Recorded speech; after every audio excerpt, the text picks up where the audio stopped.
اسی طریقے سے ایک بہت ڈینجرس چیز ہے جو آج تک میں نے کبھی بیان نہیں کی. چلیں اب ایک ایسا موقع آیا کہ میں تھوڑا سا اشارتاً بات کر دوں. کبھی موقع ملا تو میں اس کے اوپر ڈیٹیل سے بات کروں گا. دیکھیں آپ کو پتہ ہے کہ اسلامک ہسٹری میں ایک بڑا ڈومیننٹ فرقہ گزرا ہے معتزلہ کا. ویسے تو ہم ان کا نام ہی ہم نے بڑا چھیڑنے والا ڈالا ہوا ہے. معتزلہ اعتزال کہتے ہیں ٹوٹ کے الگ ہو جانے والا. اور خلیفہ مامون الرشید کے دور میں جو ہارون الرشید کا بیٹا تھا ان کو حکومت بھی حاصل ہو گئی تھی، کیونکہ عقلاً انہوں نے قائل کر لیا تھا مامون الرشید کو اس عقیدے کے اوپر کہ قرآن اللہ کی مخلوق ہے. اور اس کے اگینسٹ پھر احمد بن حنبل کھڑے ہوئے. انہوں نے کہا یہ وہ بحثیں تم نے خام خواہ شروع کر دی ہیں جو پہلے نہیں تھی. انہوں نے کہا کہ قرآن جو ہے وہ اللہ کی مخلوق نہیں ہے بلکہ اللہ کی صفت ہے، اور صفت اللہ کی اور مخلوق دونوں سائیڈ بائی سائیڈ نہیں ہو سکتے.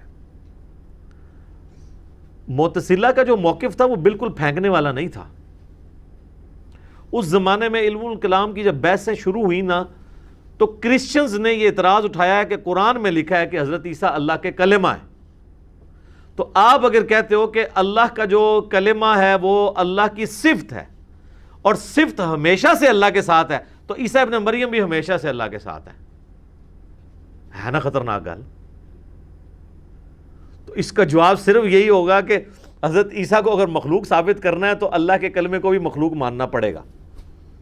اگر آپ یہ کہیں گے کہ اللہ کا کلمہ اللہ کی صفت ہے اور اللہ کی صفت ہمیشہ سے اللہ کے ساتھ ہے تو وہ کہتے ہیں پھر عیسیٰ ابن مریم بھی ہمیشہ سے ہے تو وہ بھی گاڈ ہے.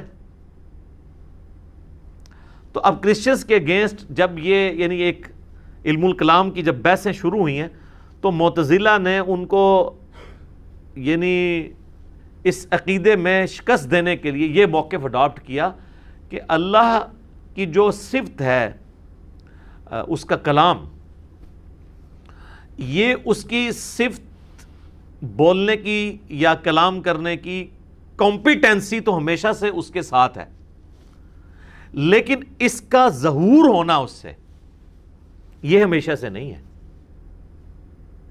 ہر معاملے میں. یعنی عیسیٰ ابن مریم جب نہیں تھے اس وقت وہ کلمت اللہ بھی نہیں تھے. تو وہ اللہ تعالیٰ کے حکم سے قرآن میں بھی آیا نا کہ عیسیٰ کی مثال اللہ کے نزدیک آدم کی سی ہے. ہم نے کہا کن فیکون، تو عیسیٰ ابن مریم بھی اس طریقے سے ہم نے پیدا کر دیے. تو وہ جو اللہ کا کلمہ کن ہے وہ کلمہ ہے جو ہمیشہ سے اس کے ساتھ عیسیٰ ابن مریم کے معاملے میں نہیں تھا، اللہ کے ڈیوائن علم میں تو تھا. اب یہ ساری کی ساری علم الکلام اسے کہا جاتا ہے، ٹیکنیکلی بحثیں، منطق کی بحثیں. لہٰذا یہ جو عام لوگ ویسے ہی بحث کر دیتے ہیں نا کہ کوئی معتزلہ جو ہیں وہ کوئی بالکل پاگل تھے یا کوئی جاہل تھے، نہیں سر، آپ کے بڑے بڑے علاموں سے بڑے وہ علامے تھے. اور اس وقت مسلمانوں کے خلاف جتنی یلغار تھی علم الکلام کی یا فلسفے کی، اس کے آگے بند جن لوگوں نے بند ہے نا تو وہ لوگ تھے. اس لیے انہوں نے حاکم وقت کو قائل کر لیا تھا اس معاملے میں. لیکن پھر ظاہر ہے کہ وہ اس عقیدے کو بنیاد بنا کے حکومتی لیول پہ امپوز کر رہے تھے پبلک کے اوپر، اور جو عقیدہ نہیں رکھتا تھا تو وہ جسے کہتے ہیں نا ایک مذہبی جبر انہوں نے وہ امپلیمنٹ کر دیا ہوا تھا. تو احمد بن حنبل رحمہ اللہ کا موقف اس معاملے میں تھا کہ اسے امپلیمنٹ نہ کیا جائے. کہ اب حکمران نے اڈاپٹ کر لیا، ٹھیک ہے، علمی بحث کرنے میں تو کوئی مسئلہ نہیں ہے، بلکہ انہوں نے تو جا کے بادشاہ کے دربار میں مناظرے بھی کیے معتزلہ کے ساتھ. لیکن اب دیکھیں جب یہ روش انہوں نے اختیار کی نا حکومتی لیول پہ امپوز کرنے والی، تو سر یہ تو پھر کبھی بھی کامیاب نہیں ہوتی ہے. تو آج آپ دیکھ لیں کہ ان کا نام و نشان مٹ چکا ہے.